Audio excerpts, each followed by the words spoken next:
गांव में गोपाल अपनी पत्नी निधि और दो बेटों के साथ रहता था। समीर जो कि 16 साल का था और दूसरा राहुल जो निधि का अपना बेटा था, वो 18 साल का था। अरे सुनती हो निधि? कहाँ हो? मेरी तबीयत कुछ ठीक नहीं लग रही। अब ज्यादा दिन नहीं बचूंगा। मुझे अपना और बच्चों का ख्याल सता रहा है। अरे जी, आप कैसी बातें कर रहे हैं? आपको कुछ नहीं होगा। क्यों यूं चिंता करते हैं? मैं आपको दवाई ला कर देती हूँ। निधि बाहर चली जाती है। समीर बेटा, इधर आओ। मुझे तुझसे कुछ जरूरी बात करनी है। हाँ पिताजी, आप ठीक तो हैं? बेटा, तेरी माँ तो तुझे बचपन में छोड़ गई। अब लगता है मैं भी जा रहा हूँ। अपना ख्याल रखना और निधि को अपनी माँ समझना बेटा। वो भी तुझसे बहुत प्यार करती है। नहीं पिताजी, आप मुझे छोड़कर नहीं जा सकते। हम कैसे रहेंगे आपके बिना? आप नहीं जा सकते। तभी निधि दवाई लेकर आती है और गोपाल की नब्ज चेक करती है। अब ये इस दुनिया में नहीं रहे। भगवान इनकी आत्मा को शांति दे। समीर फूट फूट कर रोता है। तभी निधि और राहुल पीछे से बोलते हैं। अरे चुप हो जा, ज्यादा नौटंकी मत कर। मर गया तो मर गया। चलो राहुल, अब इन्हें शमशान ले चलते हैं। ज्यादा समय बर्बाद मत करो। कुछ दिन बाद समीर आंगन में अकेला बैठा था। हे भगवान, आपने मेरे साथ ऐसा क्यों किया? माँ को छीना, अब पिताजी को भी ले गए। अब तो मेरा कोई नहीं बचा है। मैं किसके सहारे जीऊंगा? निधि पीछे से सुन लेती है और गुस्से में आती है। तो करम चले, मुझे अपनी माँ नहीं मानता है। तेरे पीछे मैं कितनी मेहनत की हो तू है कि मरी हुई माँ को याद करता है। चल जा, तू भी मर जा उसी के पास। हाँ माँ, ये तो सही कह रहे हो। ये ना तो आपका मान करता है और ना मेरा हमें परेशान करता है। सही कहा राहुल। अब ये जाएगा कल से कमाने, नहीं तो घर छोड़कर चला जाए। माँ, मेरी उम्र सिर्फ 16 साल है। मैं भी पढ़ाई करना चाहता हूँ। पढ़ाई लिखाई गई तेल लेने। कल से काम ढूंढ और अगर काम नहीं मिला तो ये घर छोड़ देना। अगले दिन समीर गांव में काम ढूंढता है। भूखा प्यासा एक दुकान पर जाता है। भैया, मुझे काम दे दो। मैं कुछ भी कर लूंगा, बस रोटी के लिए। बेटा, तू अभी बहुत छोटा है। राजा का हुक्म है, 18 साल से कम को दुकान पर रखना मना है। तू जा कहीं और ढूंढ। समीर दिन भर भटकता है, थका हारा घर लौटता है। माँ, आज काम नहीं मिला। मैंने बहुत कोशिश की पर कहीं कोई काम नहीं मिला था। निधि रसोई में गर्म चिमटा लेकर गुस्से में आती है। तू झूठ बोल रहा है, नौटंकी करता है। काम नहीं मिला तो मैं क्या करूं? मुझे तेरे जैसे झूठे आदमी की शक्ल भी नहीं देखनी है।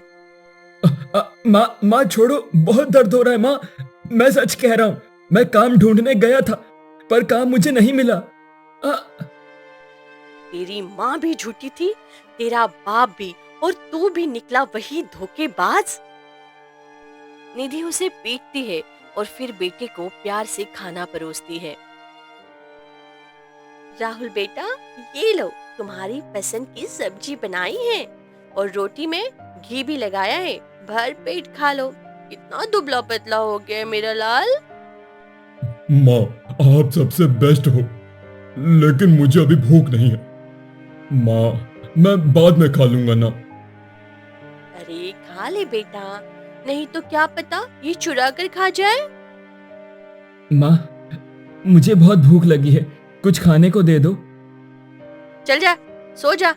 अब जब तक काम नहीं करेगा खाना नहीं मिलेगा। ये ले पानी और पी के सो जा।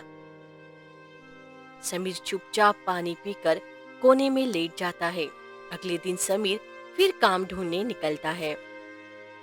हे भगवान, आज कोई काम मिल जाए, नहीं तो माँ फिर बहुत मारेगी। मैं बर्दाश्त नहीं कर पाऊंगा। समीर दिन भर काम की तलाश में भटकता है, लेकिन कहीं भी काम नहीं मिलता है। सुबह से शाम हो जाती है। अब क्या करूं? कहीं और काम ही नहीं मिला। अगर अब घर गया तो माँ फिर मारेगी। आज तो मैं घर ही नहीं जाऊंगा। मैं आज घर के बाहर ही सो जाता हूँ। समीर घर नहीं जाता और सड़क के किनारे खाली पेट ही रात बिता देता है। पिताजी, आप होते तो मुझे दर दर भटकना नहीं पड़ता। कोई नहीं है मेरा इस दुनिया में। वो राहुल भैया से बहुत प्यार करती है और मुझे तो बिल्कुल भी प्यार नहीं करती। मुझे हर वक्त मारती रहती है। फिर आसमान की तरफ देखते देखते उसे नींद आ जाती है। सुबह होते ही फिर से काम की तलाश में निकल पड़ता है। तभी रास्ते में एक अधेड़ उम्र का आदमी उसे रोकता है। ए लड़के, काम की तलाश में घूम रहा है क्या?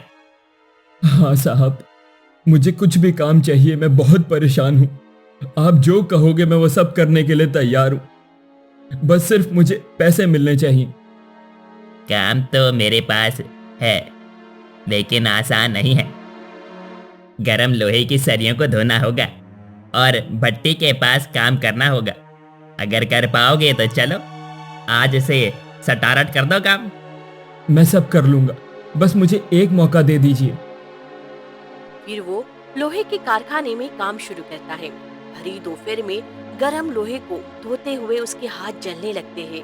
हाथों में छाले पड़ जाते हैं, जिससे खून टपकने लगता है। ये कितना जल रहा है, पर मैं नहीं रुकूंगा। मुझे काम करना ही है, नहीं तो माँ बहुत मारेगी। शाम तक खून से भीगे हाथों के साथ वो पैसे लेकर घर पहुंचता है और थके हारे स्वर में निधि को पैसे देता है। माँ, ये लो, आज के काम के पैसे ले आया हूँ और मुझे काम मिल गया है। अब मैं रोज काम पर जाऊंगा। अब तो आप खुश हो ना? काम के पैसे तो मिल गए, पर जब तक घर का सारा काम नहीं करेगा तब तक खाना नहीं मिलेगा। जा, पहले झाड़ू पोछा कर, बर्तन मांज और गाय को चारा डाल दे, फिर आकर खाना खा लेना। पर माँ, मेरे हाथों में छाले पड़े हैं। मैं बर्तन नहीं धो सकता, नहीं तो हाथ बहुत दर्द करेगा। ये सब बहानाबाजी छोड़ो और जाकर बर्तन धो ले, वरना खाना भी नहीं दूंगी। बिना कोई जवाब दिए समीर बर्तन धोने लग जाता है, झाड़ू लगाता है और चुपचाप सारे काम करता है। फिर कोने में बैठकर फूट फूट कर रोने लगता है। पिताजी, आप क्यों छोड़ गए मुझे? मुझे अगर आप होते तो शायद मुझे इतना दर्द नहीं सहना पड़ता। माँ तो मुझसे जैसे नफरत करती है। क्या मैं उसका बेटा नहीं हूं? क्या मेरा कोई नहीं है इस घर में? फिर वह खुद को संभालता है और निधि के पास जाकर धीमी आवाज में कहता है। माँ, मैंने सारे बर्तन कर दिए हैं, बर्तन धो दिए हैं, कपड़े भी साफ कर दिए हैं, झाड़ू भी लगा दिया है। अब मुझे बहुत भूख लगी है, कुछ खाने को दे दो। पता है तूने काम कर लिया है, अब चुपचाप बैठ, मैं तुझे खाना लाकर देती हूँ। निधि रसोई में जाती है। अरे खाना तो खत्म हो गया, एक ही रोटी बची है, अब क्या करूँ? अच्छा रहने दे, एक रोटी भी खा लेगा तो गनीमत है।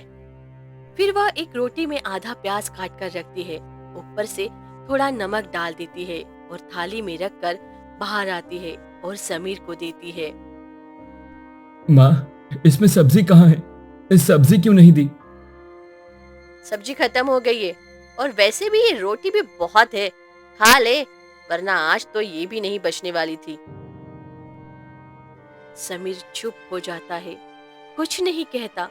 उसकी आंखें नम हो जाती है और वह चुपचाप थाली उठाकर खाने लगता है। थाली उठाकर एक किनारे रखता है और बिना कुछ बोले वही जमीन पर लेट जाता है। अगले दिन निकलते ही समीर फिर उसी लोहे के कारखाने की ओर चलता है, जहां हर दिन की तरह आज भी वही तपती धूप थी। अगले दिन फिर सुबह उठकर वह लोहे की वही भट्टी वाली जगह पर पहुंचता है। सुबह से लेकर शाम को जब अपने मेहनत की कमाई लेकर लौट रहा होता है, तभी रास्ते में उसे एक बेहद कमजोर और भूखा एक बुजुर्ग आदमी मिलता है। बेटा, कुछ खाने को दे दे, बहुत भूख लगी है। 3 दिन से कुछ नहीं खाया। अब तो चलने की भी ताकत नहीं बची रे। भगवान की कृपा होगी तुझ पर। कुछ तो दे दे बेटा, 2-4 रुपए ही दे दे। और वह अपनी पूरी कमाई उसके हाथ में रख देता है। बाबा, ये लो, आज का पूरा पैसा ले लो। मैं कल फिर से कमा लूंगा, लेकिन आज आप कुछ खा लेना। समीर उसे देखता है, उसकी आंखें भर आती है, मगर वह आदमी कुछ नहीं कहता और चुपचाप चला जाता है। तू कोई राजा है क्या, जो भीख मांगने वालों को अपना खून पसीने की कमाई दे दे? अब घर में क्या खाएगा, कौन भरेगा आटा चावल? तू तो बड़ा दानी निकला। समीर कुछ कहने ही वाला होता है, मगर निधि डंडे से समीर को मारने लग जाती है। माँ, माँ, माँ छोड़ दो। बहुत दर्द हो रहा है माँ, क्यों इतना मार रही हो? छोटू, तू तो हीरो बन गया रे। किसी भूखे को अपना खाना दे आया। अब भूखा ही रहे और मजे ले इस हीरोपंती के। निधि फिर थाली उठाकर राहुल के पास बैठती है और उसके सिर पर हाथ फेरती है। बेटा, खा ले, तुझे तो देखकर ही दिल खुश हो जाता है मेरे बच्चा। कम से कम तू तो समझदार है। हाँ माँ, और मुझे कुछ पैसे भी दे देना। कल मेरे दोस्तों के साथ दावत करनी है। समीर वही एक कोने में पड़ा करहाता रहता है और उसके पेट की आग से भी ज्यादा उसकी आत्मा जल रही होती थी। अगले दिन निकलते ही समीर फिर उसी लोहे के कारखाने की ओर चलता है, जहां हर दिन की तरह आज भी वही तपती धूप थी। शाम होते होते समीर का शरीर जवाब देने लगता है और जब वह घर की ओर लौटता है तो रास्ते में चक्कर खाकर गिर पड़ता है। तभी वहां कुछ सैनिक आते हैं और उसे गोद में उठाकर राजमहल ले जाते हैं। महल के अंदर एक खास कक्ष में समीर को रखा जाता है, जहां वह रात भर बेहोश रहता है और जब सुबह उसकी आंख खुलती है तो वह घबरा जाता है और चारों तरफ देखता है। मैं कहाँ हूँ? मैं कहाँ हूँ? ये कौन सी जगह है? मुझे जाने दो। मैंने किसी का कुछ नहीं बिगाड़ा। मैंने कुछ नहीं किया, मुझे घर जाने दो। तभी धीरे धीरे दरवाजा खुलता है और भीतर राजा और रानी प्रवेश करते हैं। तुम डरो नहीं बेटा, हम तुम्हें बचाने के लिए ही आए हैं। तुमने हमारी वर्षों की कठिन परीक्षा को अनजाने में पार कर लिया है। मैंने तो कुछ नहीं किया महाराज। मैं तो बस मजदूरी करता हूँ और रोज माँ से मार खाकर ही सोता हूँ। आप क्यों धन्यवाद दे रहे हैं मुझे? क्योंकि तुमने जो किया वो कोई नहीं कर सकता। जो अपनी मेहनत की कमाई भी एक अजनबी बूढ़े को दे दे और बदले में खुद भूखा रहकर मार खाए, वो दिल से बहुत अच्छा इंसान है। तभी वहां पर एक संत्र जैसे वस्त्रों में वृद्ध व्यक्ति प्रवेश करता है। क्यों डर रहे हो बेटा? मैं इस राज्य का राजगुरु हूं और तुम जिस दिन गिरकर बेहोश हुए थे उसी दिन सैनिक तुम्हें उठाकर यहां लेकर आए थे। तुम्हें किसी ने बंदी नहीं बनाया, बल्कि तुम्हारी परीक्षा ली जा रही थी। पर कैसी परीक्षा? कैसी राजा? कैसी जगह? ये सब क्या? ये सब क्या हो रहा है? मैं तो एक मजदूर हूं और गरीब हूं। तुम्हें अब एक कार्य सौंपा जाएगा। अगर तुम उसे सफल कर पाए तो तुम्हें ऐसा इनाम मिलेगा जो तुम्हारी कल्पना से भी परे होगा। मैं तैयार हूं, बस मुझे बताइए कि क्या करना है। तुम्हें एक जादुई पुष्प लाकर राजकुमार पर पड़े। श्राप को समाप्त करना होगा। पर मैंने तो किसी राजकुमार को देखा ही नहीं है, ना ही उसके श्राप के बारे में जानता हूं। बेटा, वही बूढ़ा व्यक्ति जिसे तुमने अपनी पूरी कमाई दे दी थी, वही इस राज्य का श्रापित राजकुमार था। तुम नहीं जानते थे, पर तुम्हारा हर कर्म सब जानता था। तुम्हारी मदद से उनका आधा श्राप समाप्त हो चुका है, और अगर तुम वो पुष्प लाकर उसे गंगा जल से स्नान करवा सको तो वो पूरी तरह से मुक्त हो जाएंगे। क्या सच में ऐसा हो सकता है? अगर मेरी इतनी सी मेहनत से किसी की जिंदगी बदल सकती है तो मैं वो पुष्प जरूर लेकर आऊंगा, चाहे कितनी भी मुश्किलों का सामना क्यों ना करना पड़े। पुष्प केवल उसी जंगल में मिलेगा जहां माया जाल और छलावा भी है। ठीक है महाराज, ये कार्य मैं अवश्य पूरा करूंगा, चाहे इसके लिए मुझे अपने प्राण ही क्यों ना देने पड़े। फिर समीर बेटा, उधर मत जा, इधर आ जा। देख, मैं तेरा पिता हूं, तू थका हुआ है, तेरे लिए खाना भी लाया हूं। रुक जा बेटा और मेरे साथ चल। ऐसा कैसे हो सकता है? तुम मेरा पिता नहीं हो सकते। तू कोई छलावा है, मैं तेरी बातों में नहीं आने वाला। मेरे पिताजी अब इस दुनिया में नहीं है, ये धोखा है। तभी उस पर धुएं जैसी परछाई टूट पड़ती है, मगर समीर पूरी ताकत से एक लकड़ी उठाकर उसे चीर देता है और आगे बढ़ता है। कुछ दूर चलकर उसे एक सुनहरा फूल दिखता है जो हल्के नीले प्रकाश में चमक रहा होता है। समीर जैसे ही सुनहरे फूल की ओर झुकता है, तभी एक रहस्यमयी गूंजती हुई आवाज उसे सुनाई आती है। रुक जाओ पथिक, अगर तुम मुझे अपने साथ ले जाना चाहते हो, अगर तुम चाहते हो कि मैं उस राजकुमार की पीड़ा दूर करूं जिसे तुम बचाना चाहते हो, तो पहले तुम मेरी पहेली का उत्तर दो, वरना मैं सदियों तक तुम्हारे लिए बंद रहूंगा। कौन हो तुम? कहाँ हो और किस तरह की पहेली की बातें कर रहे हो?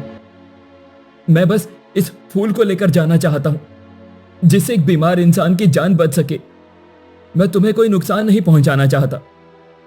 नुकसान की बात नहीं है, ये परीक्षा है, ये पहचान है कि तुम सही हो या नहीं। मेरी जड़ों में, मेरी पंखुड़ियों में जीवन है। मैं केवल उसी के साथ जाता हूं जिसका दिल सच्चा हो और बुद्धि साक्षात अग्नि की तरह उज्जवल हो। सुनो मेरी पहेली को और उत्तर दो। एक ऐसी चीज हो जो हर इंसान को मिलती है, पर वो कभी पकड़ नहीं सकता। मैं अतीत में नहीं रहती और भविष्य में नहीं जीती। मैं सिर्फ उसी के पास हूं जो मेरी कद्र करता है। बता मैं कौन हूं? तुम समय की बातें कर रही हो। नहीं, तुम हवा की बातें कर रही हो। नहीं नहीं, रुक जाओ। वह आँख खोलकर सीधा फूल की ओर देखता है और गहरी सांस लेकर बोलता है। तुम हो वर्तमान, तुम हो क्षण जो अभी है, इसी पल है। जो चला गया वो अतीत हो गया, जो आया नहीं वो भविष्य है, पर जो अभी है वही सत्य है, वही जीवन है, वही तुम्हारी असली पहचान है। तुम हो वर्तमान। कुछ पल के लिए सब शांत हो जाता है और समीर को लगता है जैसे जंगल भी उसकी बात को सुन रहा है। तभी नीले प्रकाश में फूल और भी तेज चमकने लगता है और फिर वह आवाज फिर से सुनाई देती है, पर अब उसमें कठोरता नहीं बल्कि मधुरता होती है। तुमने सत्य कहा, तुम्हारा उत्तर पूर्ण है। तुम सच्चे हो, तुम योग्य हो मुझे अपने साथ ले जाने के लिए। अब मैं तुम्हारा हूं।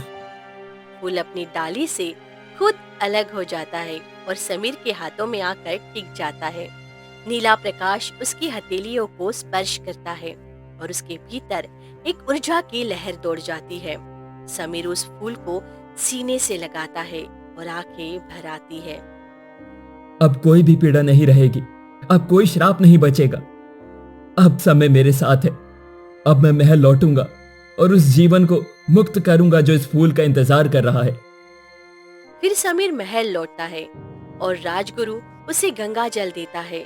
वह फूल को राजकुमार के माथे पर रखकर गंगा जल छिड़कता है। अचानक उजाला फैलता है। राजकुमार की आंखें खुलती है और वह सीधे समीर को गले लगा लेता है। तुमने मेरे जीवन का सबसे बड़ा श्राप तोड़ा है। मेरे पास सब था, कोई दिल वाला सच्चा नहीं था। आज मुझे एक सच्चा भाई मिल गया है। मेरे जैसे को अपनाकर आप मेरे जीवन को ही नहीं, मेरी आत्मा को भी बचाया है। मैं सौभाग्यशाली रहूंगा अगर आपको जीवन भर सम्मान और प्रेम दे सकूं। राजमहल से समीर को वो प्यार मिला जो घर के चौखट से कभी नहीं मिला। और निधि और राहुल पछतावे की आग में जलते हुए बस यही सोचते रह गए कि काश हमने उसे समझा होता।